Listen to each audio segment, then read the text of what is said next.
So yeah, this is the third event of our Native Heritage Month. And we do have one more planned. We'll be watching a movie next Sunday.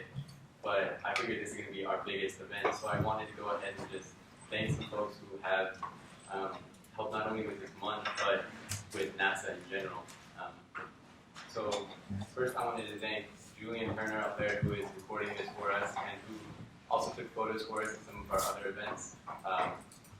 If y'all saw the advertisements, the lovely posters, Christine Lee made those.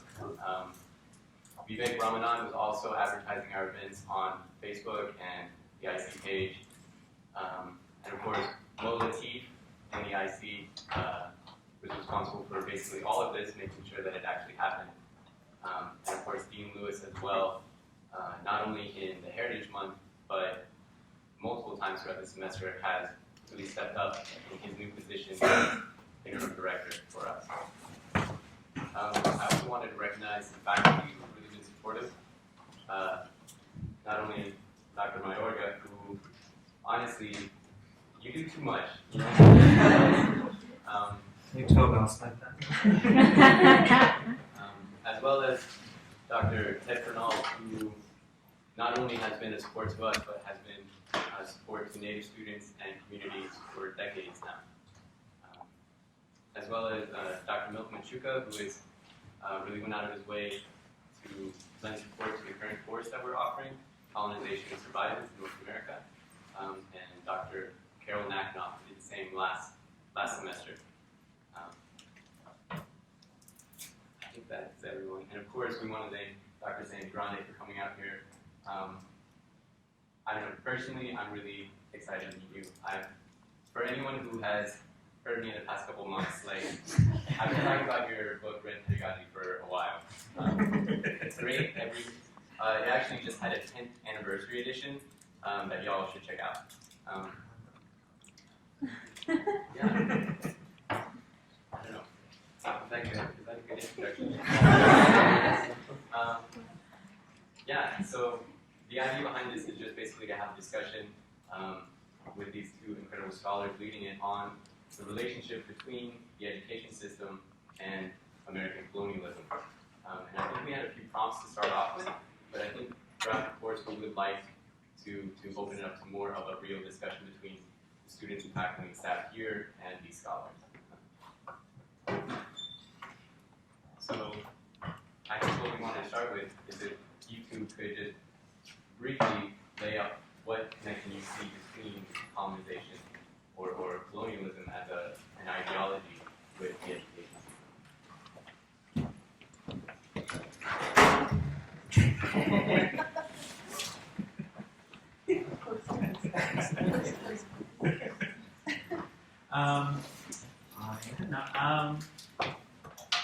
So I think for me the idea, can everyone hear me okay?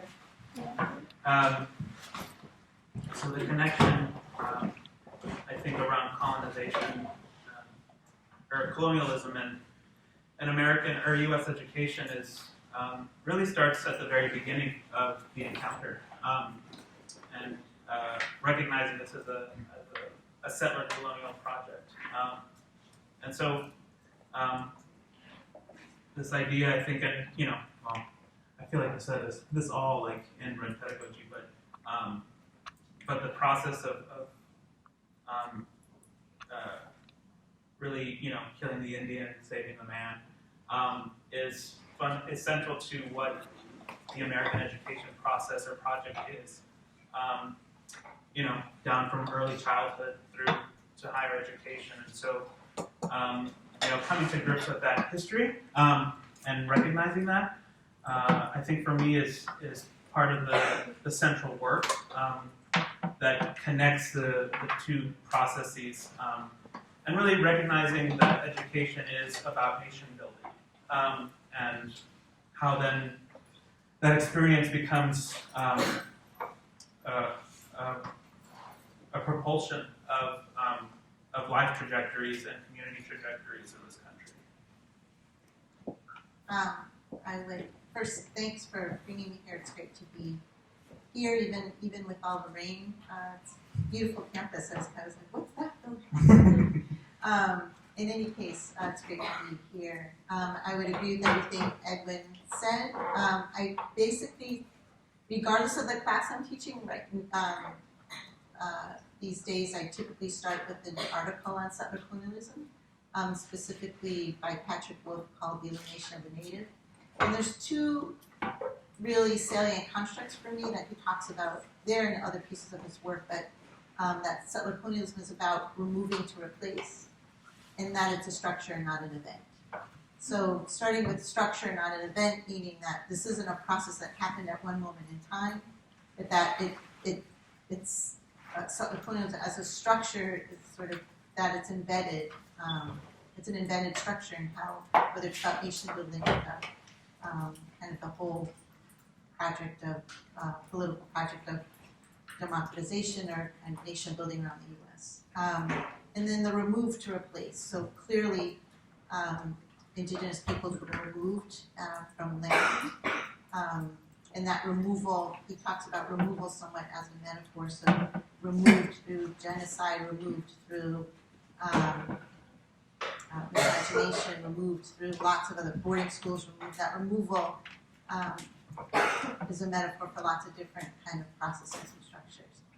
And so I actually have like a little slide that I also start my classes with, which on the, you might have seen it, it's sort of a meme or an image of, I think it's on the bottom is somebody who looks like Columbus, and you see like 3 ships and he's coming in on land. And then on the top image is of a white guy in a business suit with bulldozers behind him. Also like, I think holding up his briefcase or something. And we just think about that out loud on the first class and then on the last class. Like we look back at it and see if that has any more resonance for them. And over time what we think about, gentrification is a very different process than settler colonialism. It's enacted in really different ways, so I don't want to conflate or flatten some of these concepts. But if we think about removing and replacing as something that happens in different ways to different communities and peoples, I think there's a way, to me it's helpful to help students understand that what happened to indigenous peoples, what's happening to indigenous peoples, is a structure that can metastasize across other communities who also experience removal in different ways, who also are replaced. In particular, if you think about what's happening to schools now that are being shut down,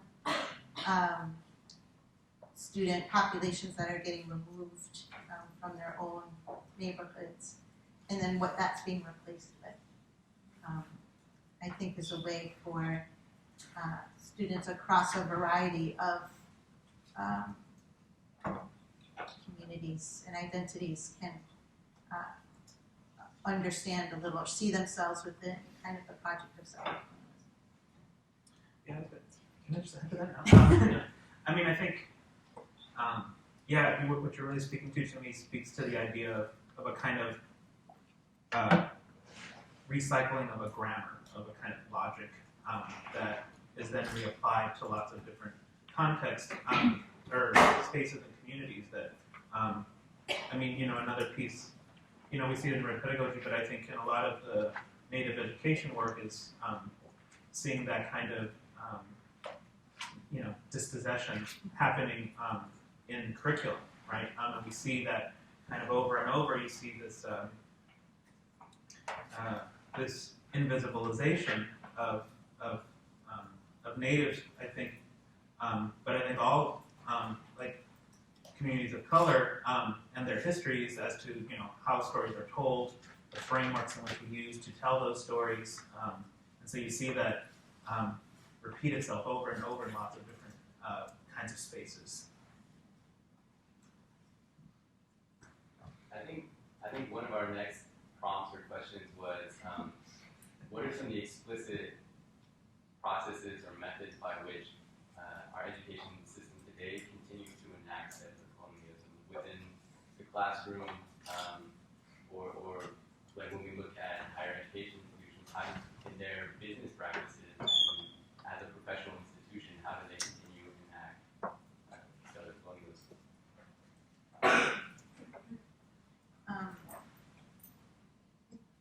like a really interesting moment for me to think about that, because I think about even though there's a lot of common ground between indigenous peoples, communities, and activist political projects right now, and other political projects, there's also some distinction. So I think about, for example, in higher education, we often talk about inclusion or access, and often in ways where I wonder, like, inclusion to what and access to what, for what ends and what purposes, and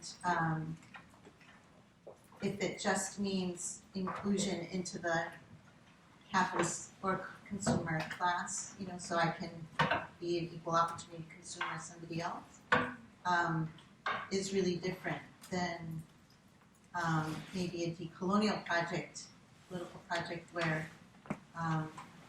we might be thinking about a complete reset of what we think about in terms of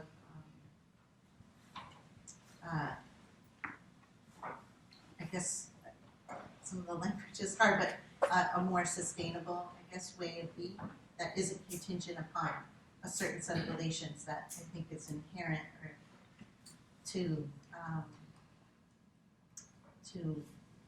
I guess capitalist relations in a lot of ways. So I think about those, and so certainly higher education as kind of an arm of both the settler state and certainly of capitalism, where those things are enacted in lots of different ways.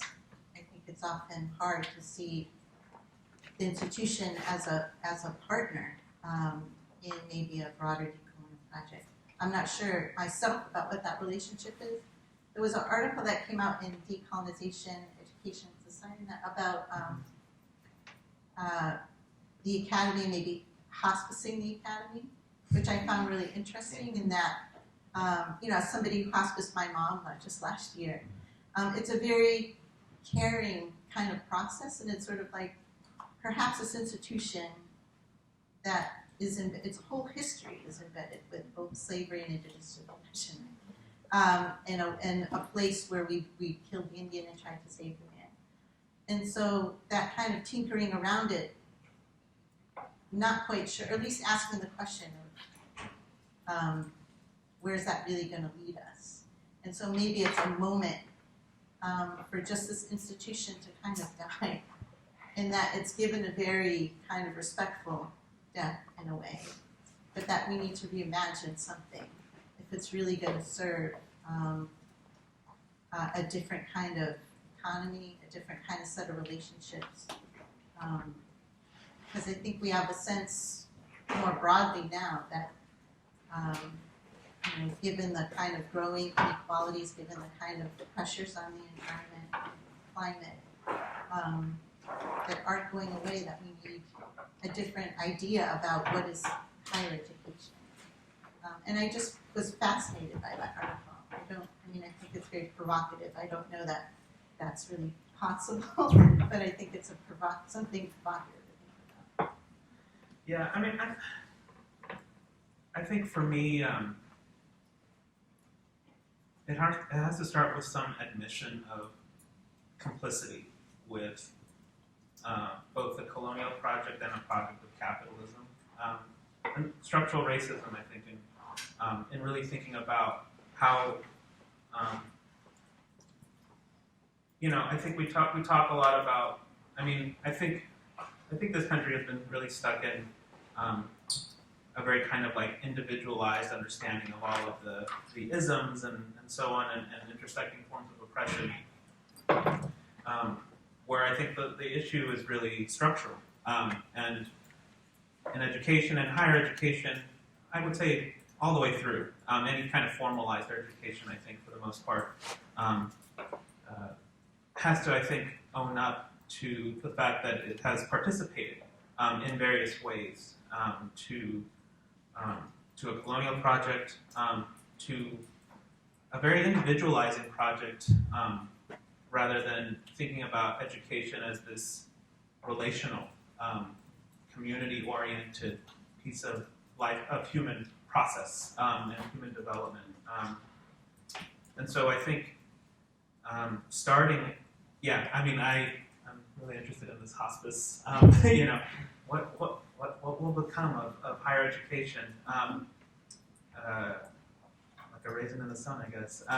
But really thinking about how that process, in many ways, potentially perhaps saving the higher education, might start with recognizing and admitting guilt and owning up to that, and thinking about how do our institutions then work to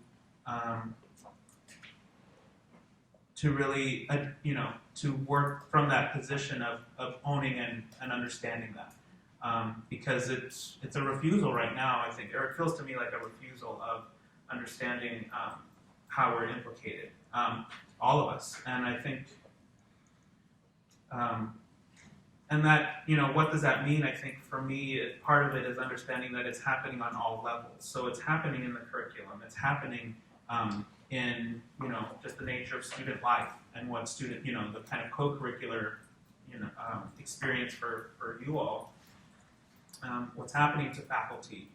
And then, and I think also what the relationship is historically between the school or higher education institutions and the land, right? How was this built? How are we here? Who are the Lenape? Do we, here in this particular space, right? Do we recognize them? And who were they and who are they still? Thinking about what has that relationship been, and then now thinking about what is our relationship to the rest of the communities that surround us. As many of us, the town of Chester is just down the road, and teachers were there because deciding whether or not to continue working without pay. What is our role in our relationship as an institution to those communities and those local struggles now and historically? So, I think a lot of those things are part of perhaps a process of decolonization that would actually save us rather than, or reimagine us as something better. That is really a lot of heavy lifting that's involved. Just to add to that, in Indigenous studies, and I was talking to Daniel about Audra Simpson, and she said I really encourage you guys to think about bringing her. But she, along with some other colleagues in Indigenous studies, are theorizing a politics of refusal. So Indigenous nations have kind of gone through these cycles, right? So there's a politics of reconciliation. So you see a lot of like the Truth and Reconciliation Commission, so where states kind of make apologies, grand apologies, and try to kind of engage in this politics of reconciliation. Lots of people talked about the severe limitations of that kind of a model. And then kind of there's also been some analysis and theorizations around the politics of recognition. So we demand that the state recognize treaties, rights, whatever, cultural, whatever, but it's sort of between the Indigenous nation state and the settler state engaging in this kind of politics of demand for recognition of who we are, who we have been, who we continue to hope to be, or continue to be.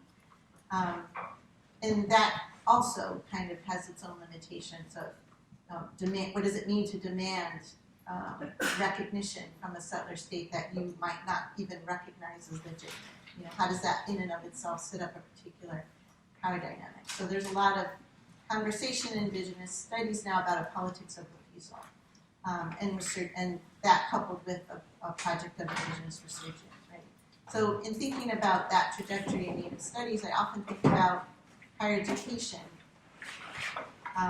in its own history. So there's moves, for example, on Brown campus to do a reconciliatory project about its complicity with slavery, right? They have a monument, they've kind of developed curriculum around it or a research center or project, I'm not sure what's going on, but several campuses have, within the last 5 years even, are engaged in these reconciliation kind of projects about, particularly around their institution's complicity with slavery.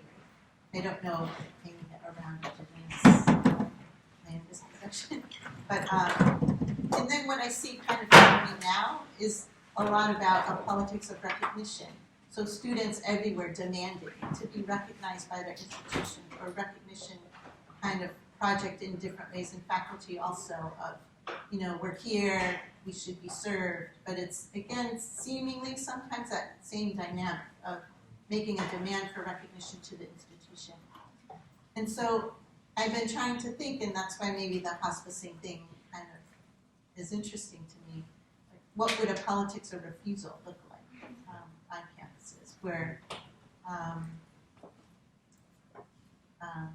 and I don't really know the answer to that question, but if students and faculty thought about that together, of what would that look like in higher education, to just, in a sense, refuse that power dynamic and to kind of start a research project around that and say, this is what we're studying, this is who we're planning to study with, and we're going to do that with or without institutions, grant, whatever, gesture or gift in some way.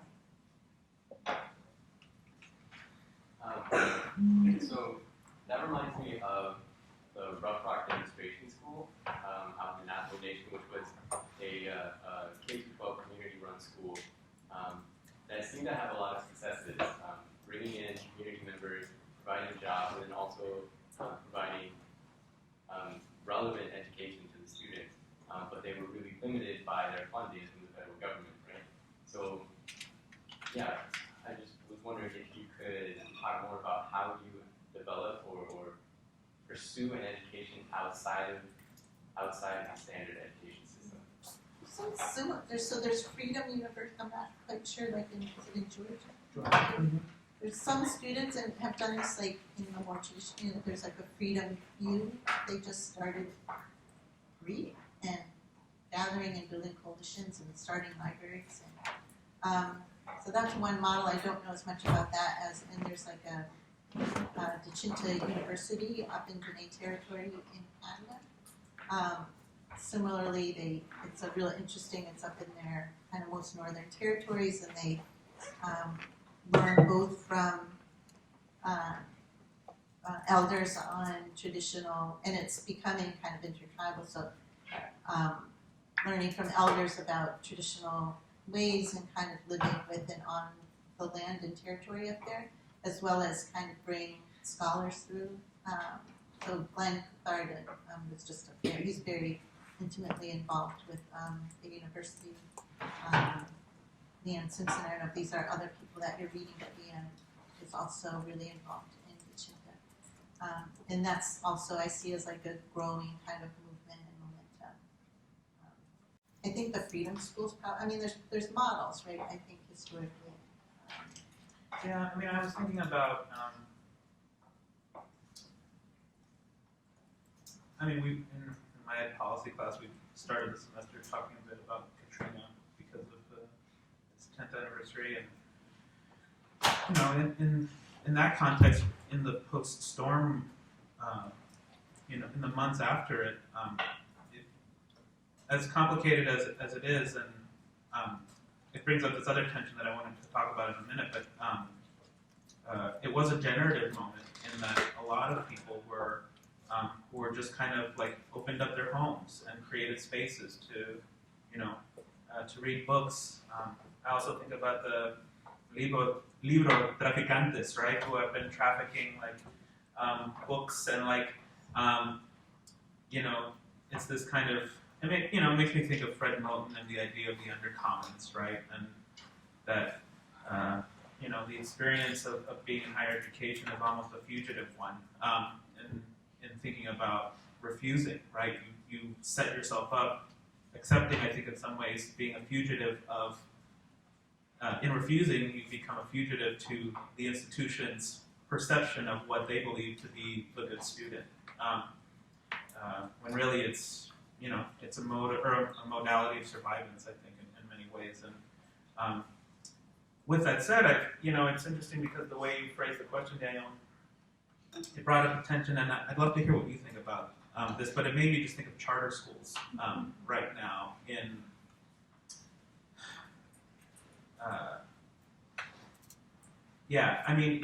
in my work, and I focusing in Latino communities and the remakings of communities in Latino urban communities, and the remaking of neighborhoods and the remaking of schools. That's where my interests are. And, in conversations and doing my field work, there's a lot of this idea of, homegrown, having a voice where traditional public schools don't offer that. And so there's, they're not one and the same, and I don't want to equate them, but there's definitely a shared kind of language that I hear that it's sometimes hard for me to start to disentangle, I think. It's very entangled as a set of discourses, and so I guess I bring that up just to bring up that tension as to how, working around the system can lead us in very different paths that in some ways become these other kind of moments where, and I think particularly capital, right, will kind of work its way back into finding the profit in that. That I think, that's what I feel like I see people who have been working really hard for their educational liberation in some way, that it then is morphed into something commercial, and so kind of co-opting that work. So I don't know if you have thoughts on charters. Yeah, charters are complicated. I think probably more about people's schools, or certainly Freddy's models or culture circles. I mean, there's been kind of different models, or there's kind of, Dale Turner wrote a book, it's called This Is Not a Peace Pipe. It's maybe a little bit more of an in-between model where he talks about word warriors, or people who are, in this instance, in particular, indigenous native academics, as kind of interlocutors between communities and institutions. So,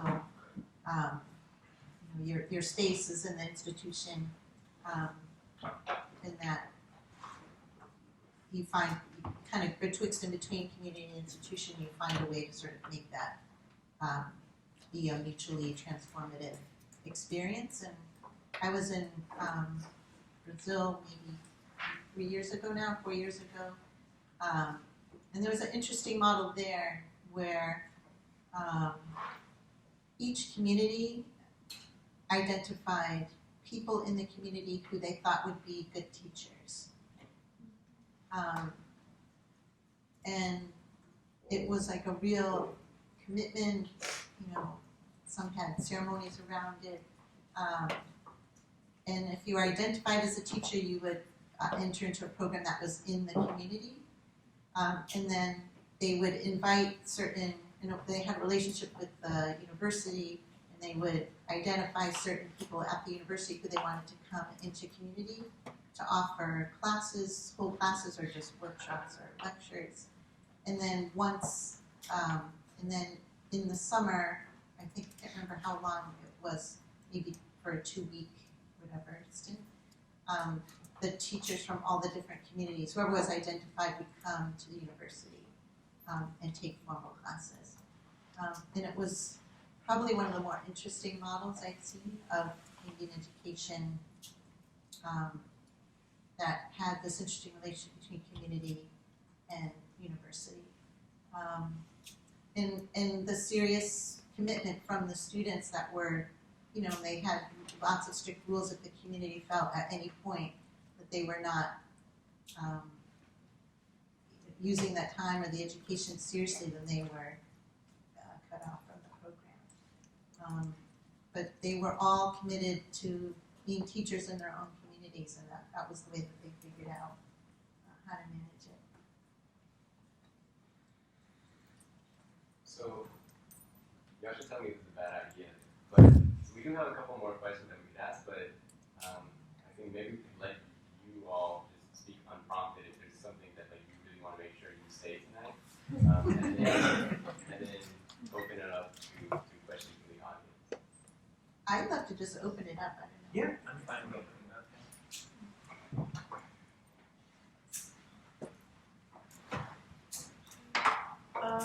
So in your pedagogy, you spoke a little bit about the importance not only of creating systems of education that support Native students, but also this discourse about like, what are we teaching everyone who isn't Native about Native people? And I'm curious, you talked a little bit about models for Native education, Daniel brought up the Navajo school and et cetera, but I'm curious if you have any sense of models for teaching non-Native students or classrooms in which you may not know if there are Native students in the classroom, for teachers or in these urban settings or settings where the Native doesn't exist or shouldn't exist. I'm curious to hear about that. Yeah, I mean, I think in those contexts, and certainly I teach in one of those contexts where I'm very leery about teaching about, in lots of different ways, that I just don't, I guess I refuse to engage on my campus. But I'm very comfortable teaching about sort of settler colonialism as again in this kind of way to all students, and I feel like it really resonates for them in sometimes unexpected and interesting ways. And then to help them think about, there's a certain population at Connecticut College that's maybe similar here, where these are the students for whom education is supposed to be working. They went to the good school, or they come from good families, or well-resourced communities and schools, and they do a lot of internal reflection. I think in our classes around, like, is it working for you? I mean, and what does that mean? If we're looking at this population and we're seeing high rates of substance abuse, if we're looking at this population, we're seeing high rates of eating disorders, depression and anxiety, and and this is the population for whom this is supposed to be working, and that leads us back into conversations, I think, about the Sutler Project, which a big part of it is sort of the capitalist kind of consumerist neoliberal paradigm, and I think once they start digging deep in there, it can be, not always, transformative. And then, kind of going between those kinds of exchanges and conversations, and then back and revisiting the ongoing experience of colonization within indigenous communities. Yeah, I was just thinking about, I guess I was thinking about the framework, right? Because I think your question, Nora, is both about the content as well as the pedagogy, right? I was rereading, and I just got my copy of Red Pedagogy Edition 2, which I'm super excited about. Put it on Instagram. It was a good time. But so the point being that as I was rereading it, I was thinking a lot about my own teaching here, and asking myself, okay, what is at the center of my pedagogical framework for engaging all of you? And I was thinking, I wouldn't describe my work necessarily as an educator here decolonial in its orientation yet. But part of it for me was thinking about, okay, my framework needs to change. Yes, my readings need to change, and I need to work on that, but my entire framing of how I'm looking at things was not as interested in those questions as I had been thinking they were. And so I think about, and then I was a fourth grade teacher as well, and there we're required to teach like state history. And it was very important for me to, when I was teaching fourth grade, to teach the encounter, but to also engage. I was a New York City school teacher and I never had a student who identified as Native. Although I did have indigenous native students from southern Mexico, Puebla and Oaxaca and so on.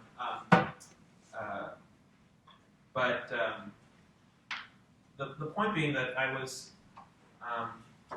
in that case, it was really important for me to not only center Native studies, but to also do a lot of demystification of the myths around. So we always started with a conversation about when someone says Indian, right? What are the images that just come to your mind? You know, when we were talking about when I was speaking with my fourth graders, and you know, you get all the ooh and like this and that. And, I was just having this conversation yesterday with my 6-year-old, and his question was, do they still wear feathers every day? And I said, no, you know, it's like they dress just like me and you. I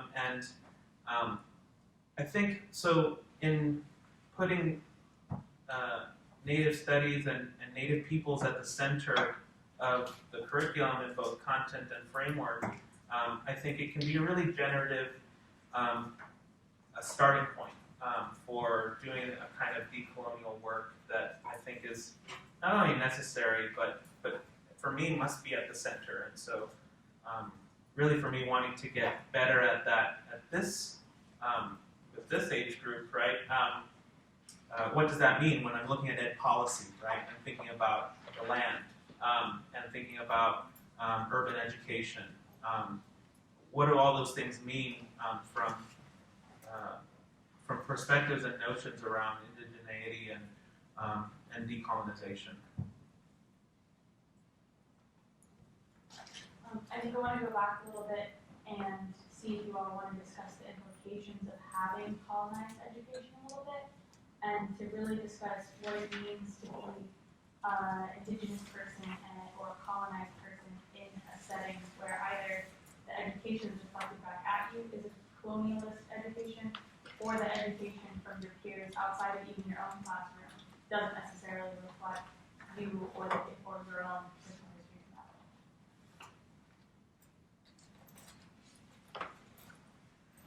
You mean like the experience of being in those spaces, or?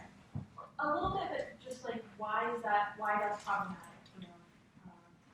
Why having that is, why having these structures is problematic, not just the structure itself, but the people that it's built on. Yeah, I mean,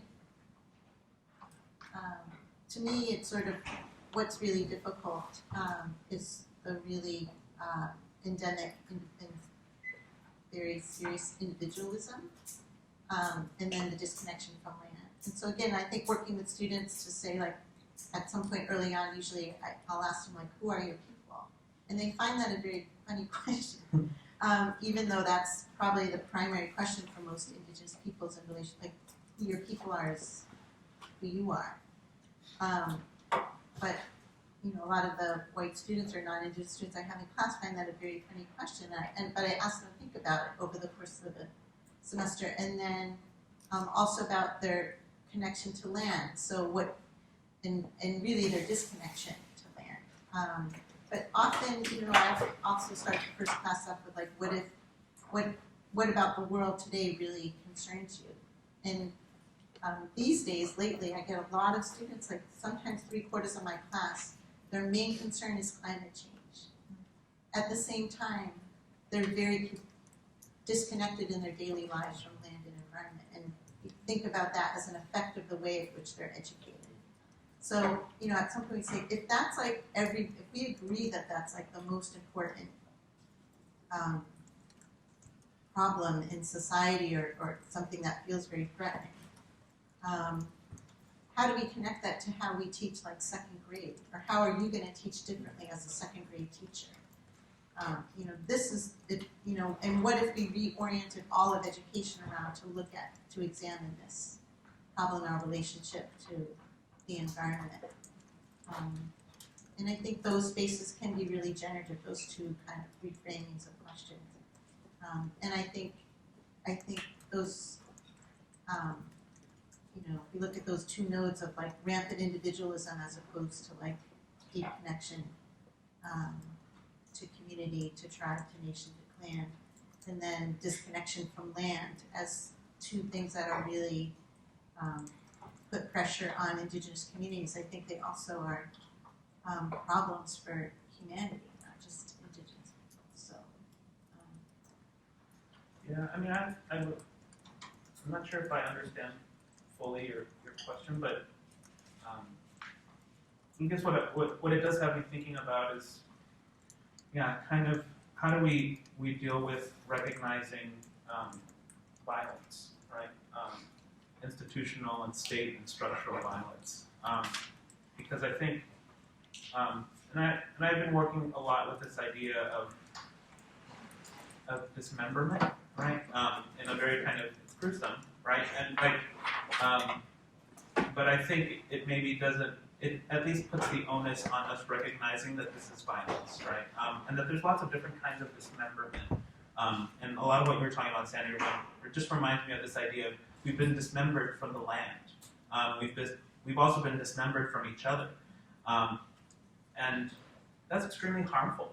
And for some people causes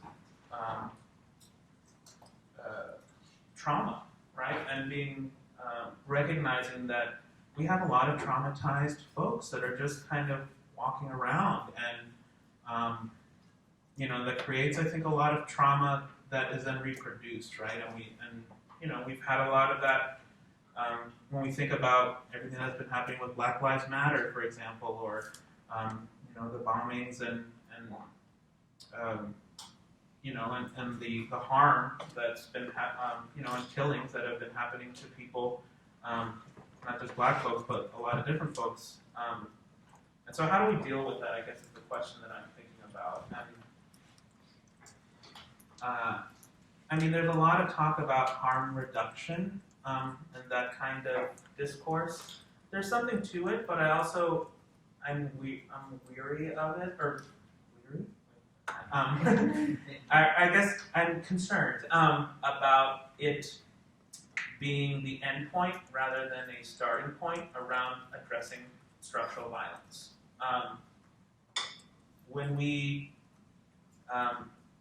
To me, it feels like we put the onus on the individual, by creating things that are less harmful, right, or helping them deal with what's harming them. It absolves the community from accepting responsibility for the root or the cause of the harm. But yeah, sometimes I feel like not only our institution here, but I think a lot of institutions don't really embrace the fact that these are things that can be dealt with, right? That must be addressed, and we don't really recognize and engage those forms of dismemberment that are happening and that are continuing to happen over generations. And so, I think part of it for me is finding and identifying, folks talks a lot about different kinds of politics, but, another politics that I'll throw in is the politics of mourning, right? It's not just weeping over what's been lost, but actually thinking about focusing on who remains, right? What remains of you, right? And how do we remember, right? What remains to each other. How do we remember ourselves to the land in a way that is, community oriented? It's a collective thing rather than something that we're doing alone or in isolation. and just in small ways, I would say, it's really hard for students. Even, we do a lot of collaborative projects in class, and that's really hard for them. That's challenging here too. I often start off with even on an exam or something where I say, you can write with a partner. I don't require it initially. I just say you're highly encouraged. Usually those are the better papers. And it's just important to me the conversation that you have with somebody. But I also say, but if you're doing sometimes when I first started doing this, they would partner, but they would be like, I'll write the first section, you write the second section. It's like, that's not partnering somebody in really working through a thought piece. And so there's like a lot of scaffolding of what it meant to actually work together. And then usually at some point, I'll then like require it. And they often are, really great, productive pieces. And then I always test it a little. Say, for this one you don't have to, and they go right back to working by themselves. And they often don't even do as well in like the value that whatever has value to them, which is the grade, right? And that just happened in my class. And I said, you guys didn't do as well. And we have a conversation about that, and then they have the last one, and then we typically do it together again and kind of understand a little bit on a deeper level what it's like to actually be in conversation with somebody deeply about ideas. So it's a lot of unlearning. I think there's so much about the world that requires you to kind of, even in our discourse about like self-care, I don't know what that is, but it drives me crazy every time I see that. Like, to me, it's a very neoliberal move to kind of just take as an assumption that you're not part of a community that will help you, that will, whatever it is that you're doing, that it's a mutuality in which we care for each other. And rather than cultivate that, we're just going to make this move to talk about self-care. I mean, I think, it just, what you're saying, I'm totally agree with you, Sandy, and the thing that I was thinking about is, what's the demand then that one could make on an institution to cultivate that kind of collaboration, community orientation, and I mean, we were just having this conversation in my ed policy class earlier today around the possibility of doing an assignment in partners or in groups, and that was immediately like, we're going to close this down, right? But I was thinking about, and I don't fight it from, I don't fight it from all of you, but what it made me think about is how do we how does the institution intentionally create moments where it's just like a collaboration period, right? Like during the day, maybe every day there's a time slot between, I don't know, right after lunch to like 3 o'clock, where those are moments where students who have, or that there would be group, kinds of collaborations that are not only that are encouraged, but actually allocated space and resource for.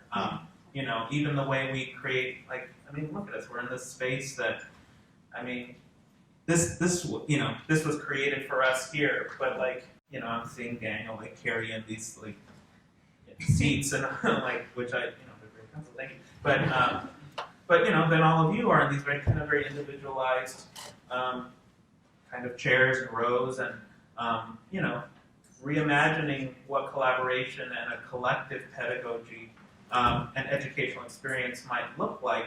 Not one where one loses themselves individually into like this like collective, thought group. It's like, oh my god. But this idea of like really holding in tension to both a sense of community and rememberment, right? And like with also having a sense of self-determination, right?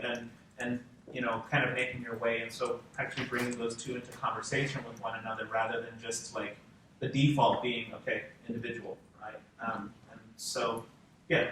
To me, it brings me back to the hospicing question, because like if you think about the structures within the Western Academy are built for the reification of the individual, right? There's a podium there that's intended for one person to stand and everybody to like, I don't know, genuflect and bow, and then you had to recreate, like make an intervention to actually create a space for dialogue up here. Can't do much about the kind of fixed seats. But structurally, how would even interaction, change, and mutuality be supported if this was a very different structure, circle? I mean, anybody, and I wrote another piece about my fears about what decolonizing the institution means. So I'm contradicting myself right now, but there's like on UBC's campus, they have a longhouse on that campus now. in very different space to enter in and have a conversation or give a talk. That then begets different energy. Any other questions? I just wanted to follow along the thread that you were developing together. So in my work here, I work in the Writing Center and I teach writing. And writing is historically been a site of colonizing behavior, assimilation, acculturation.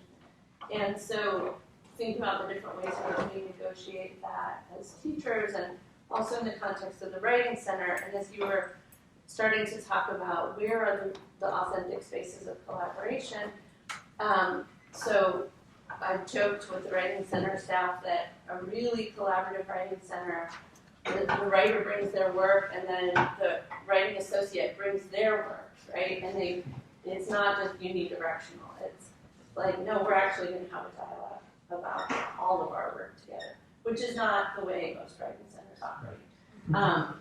But like thinking about those alternative models, and I initially had a question that I realized wasn't quite subtle enough, but the question that I was going to ask is, when I teach writing, because I am focusing on helping people participate in a dominant discourse, I feel like I need to lay bare the way that that discourse is an artifact. I was wondering whether in your teaching you bring other epistemologies to the table, like, so we have these ways of knowing, but we have these other ways of knowing. And I was going to ask, do you teach native epistemologies? But what I then heard you saying is, I don't even have to frame it like, now I'm going to teach you some native epistemologies. I'm just going to ask some questions about working in a communal way or engaging with land. But I didn't know if you wanted to say anything more about that. Yeah, I don't name it as such. I mean, I think, Linda Smith's and kind of the various indigenous methodologies can be helpful if somebody, wanted to do that more explicitly. I think there's certain pedagogical models and methods that I just am more inclined to, given who I am, but I typically don't name this, so I do a lot of storytelling in class. Collaborative work. I teach at least one class every semester as an open class, which means any student on any campus, any community member from the town, so I never know. Some class, nobody would come, other classes, lots of people might come. And I found out to do it regular enough for it to generate that kind. So I just started doing that again where I work now. I did it where I used to work more often at Kobe College, and over time it really grew, and particularly became a space where so I had I think it was my student teaching seminar, so I had 5 students, all white students, but they were really, really reading really great things, and I post whatever we were reading or the syllabus somehow publicly. And little by little, by the end of the course of the semester, there was probably, 20 to 25 students that would be in the class, and by and large, working class and kids of color. So the students, like the 6 student teachers who'd never had a class like that, were a little bit overwhelmed, but it made the classroom space so much more. And they would come prepared. They would know what the reading was and be ready to mix it up. And in New London, I have, because we're not as isolated from the town as I was at Colby, I do have more community parents, very active parent group in our district, and so it means you have to teach at night, so you make certain sacrifices, but it's always kind of more generative. So I don't necessarily name it as such, but I guess I do engage in introduce, other ways of knowing into the classroom. Yeah, I mean, I was just going to say quickly that I feel like you're speaking to the tension of what we embody and what we are explicit about. So there's this kind of hidden curriculum, right, in the way we're actually teaching. I mean, I think there are moments where I'm very explicit about that. And being, very concrete, because I think part of it is making that hidden curriculum visible, and that my politics are there too, I think, in a way.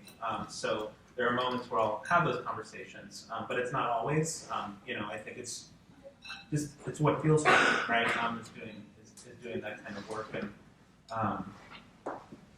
but yeah, making room to have moments where it's especially around writing. I think, which is a tough thing I'm realizing here, is to be a good teacher of writing, in addition to teaching your material, because I think it's important and it's needed, and but it's hard to find room and to really kind of weave these things in together, which I'm still learning and I'm fumbling around with, but yeah, I think also just kind of imagining and part of the work being imagining and thinking about ways to actualize and otherwise, right? Like what could this possibly look like that could be different, and how do we get there? And yeah, really creating those moments where we can actually have that conversation and center those conversations that are important for me. Just real quickly, last year, I don't remember, some time ago, for the first time I did a finale instead of a final, so they had like a higher stakes something prior to the final, and they could do almost like whatever they wanted. It was the first time I did it, so I'm structuring a little bit differently this time. But it was a real moment for me to kind of understand. I had a student that was like struggling the whole semester. We do a lot of vocab theory. She was a biology student. And she produced a film that literally, it was a video made, I don't know, 4 minutes long, that literally brought the class to tears. It was just, she finally felt released to just do what she wanted to do. And it was about, she was also like a student that was figuring out her gender identity, genderqueer, and so she was in biology. It was all the stuff going on for her that we didn't know at the time. And then her video just somehow captured everything, and it was sort of about evolution. And she did it all like around imagery around kind of sea animals in the ocean, and interwove like thoughts about herself. I mean, it was just like amazing, and I never would have known that student had that in her at all till that moment in the class. That's what, you have to leave a little before 6, I have right? to leave in about 10 minutes, 7, 8 minutes. Sorry. Parent-teacher conference night. Oh.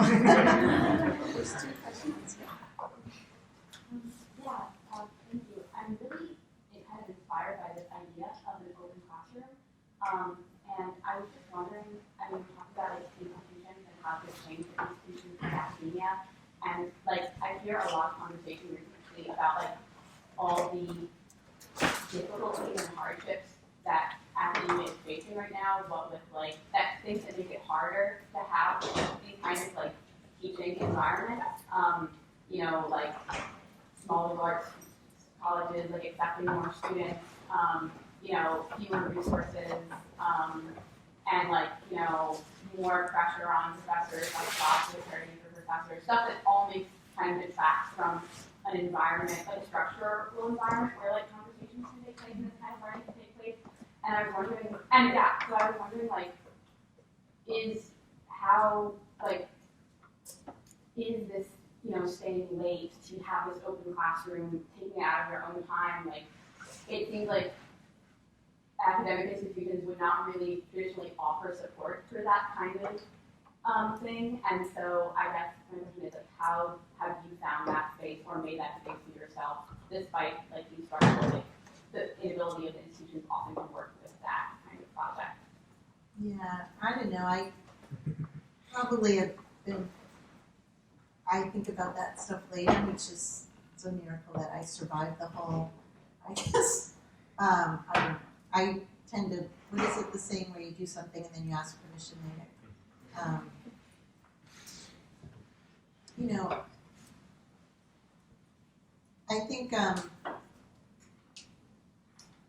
I think there's a way to be, there's very other ways I feel like I've been really privileged in my track, you know, whether it's the support that I've had from family, the fact that I never saw myself in higher education, so it wasn't like a life goal. I just see myself as a teacher, and I feel like I could do that lots of different places. So from day one, I was like, I have nothing to lose. And I think that can be a very scary subject in an institution. But to me, it's very liberating, because I never at any moment, honestly, even today, care if I'm going to be okay. I grew up really poor, I can be poor again, I'll figure it, I just,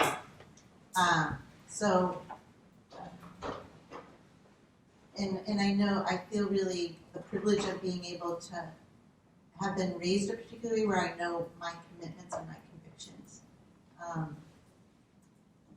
And to have had support, I guess, around those. So, and one of those commitments is definitely to community. So, I spend a lot of time in the community and where I teach. So now it's so much easier because I can just post my syllabus up on Facebook and the reading for the, it's way different. But if people didn't know who I was in the community, they wouldn't come to the class, I don't think. And so it's a lot of cultivation, but it's that kind of stuff that feels very familiar to me. I don't know how to not cultivate community. So in some ways it seems really selfish actually to do what I do, as opposed to a sacrifice.